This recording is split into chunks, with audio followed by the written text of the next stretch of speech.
এবার ভেঙে যাচ্ছে জামায়াত এনসিপি জোট। রাজনৈতিক সিদ্ধান্ত, নীতি আর সমঝোতার অভাবে দূরত্ব তৈরি হয়েছে এই দুই দলের মাঝে।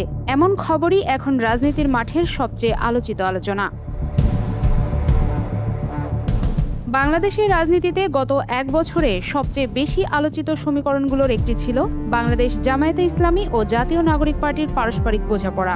গণঅভ্যুত্থান পরবর্তী নতুন রাজনৈতিক বাস্তবতায় দুই দলকে বেশিরভাগ ক্ষেত্রেই একই মঞ্চে দেখা গেছে। কিন্তু এখন রাজনৈতিক অঙ্গনে নতুন প্রশ্ন ঘুরপাক খাচ্ছে। সেই সমীকরণে কি ফাটল ধরেছে?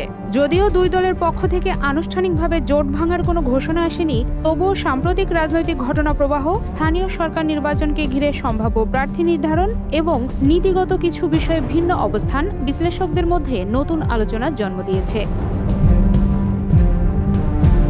বিভিন্ন গণমাধ্যম ও রাজনৈতিক সূত্রে আলোচনা রয়েছে, ঢাকা দক্ষিণের মেয়র হিসেবে জামায়াতের সম্ভাব্য প্রার্থী হচ্ছেন সাদিক কায়েম।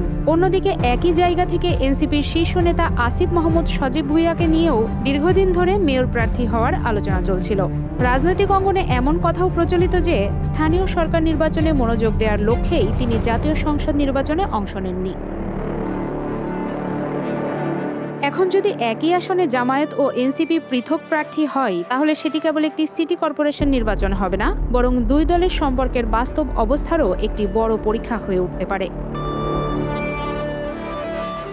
রাজনীতিতে সব কথা সংবাদ সম্মেলনে বলা হয় না। কখনো কখনো সবচেয়ে বড় বার্তা আসে নীরবতা থেকে।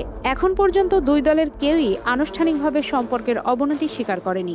আবার আগের মতো যৌথ রাজনৈতিক কর্মসূচি কিংবা সমন্বিত অবস্থানের দৃশ্যও খুব বেশি দেখা যাচ্ছে না। এই পরিবর্তনকেই অনেকে দূরত্বের ইঙ্গিত হিসেবে দেখছেন। জামায়াতে ইসলামী বাংলাদেশের অন্যতম পুরনো আদর্শ ভিত্তিক রাজনৈতিক দল। অন্যদিকে এনসিপি আত্মপ্রকাশ করেছে নতুন নেতৃত্ব, নতুন রাজনৈতিক সংস্কৃতি, জবাবদিহি, রাষ্ট্র সংস্কার এবং আধুনিক গণতান্ত্রিক কাঠামোর নানা প্রতিশ্রুতি নিয়ে। দুই দলের মধ্যে কিছু বিষয়ে মিল থাকলেও বিভিন্ন গুরুত্বপূর্ণ প্রশ্নে অবস্থানগত পার্থক্যের কথাও রাজনৈতিক মহলে আলোচিত হচ্ছে। রাজনীতিতে কখনো কখনো একটি প্রার্থীর নামই বদলে দিতে পারে পুরো সমীকরণ। যদি ঢাকা দক্ষিণ সিটিতে জামায়াত আনুষ্ঠানিকভাবে নিজস্ব প্রার্থী দেয় এবং এনসিপিও আলাদা প্রার্থী ঘোষণা করে, তাহলে সেটি কার্যত দুই দলের আলাদা রাজনৈতিক পথ চলার স্পষ্ট বার্তা হিসেবে দেখা হতে পারে।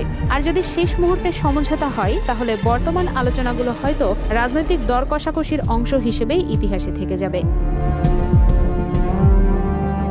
রাজনীতির পথ নদীর মতো, কখনো পাশাপাশি বয়ে চলে দুটি স্রোত, আবার কোনো এক মোড়ে তারা আলাদা হয়ে যায়।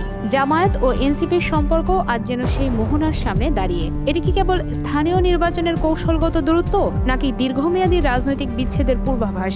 সেই উত্তর এখনো সময়ের কাছেই বন্দী। তবে একটি বিষয় স্পষ্ট, বাংলাদেশের রাজনীতির নতুন সমীকরণ এখন আর শুধু সরকার ও বিরোধী দলের হিসাব নয়, বরং একই স্বপ্ন নিয়ে শুরু করা রাজনৈতিক সঙ্গীরাও এখন নিজেদের আলাদা পথ খুঁজে দেখছে। আর সেই পথ কোথায় গিয়ে মিলবে কিংবা আদৌ মিলবে কিনা, সেটিই হয়তো আগামী দিনের সবচেয়ে বড় রাজনৈতিক গল্প হয়ে দাঁড়াবে।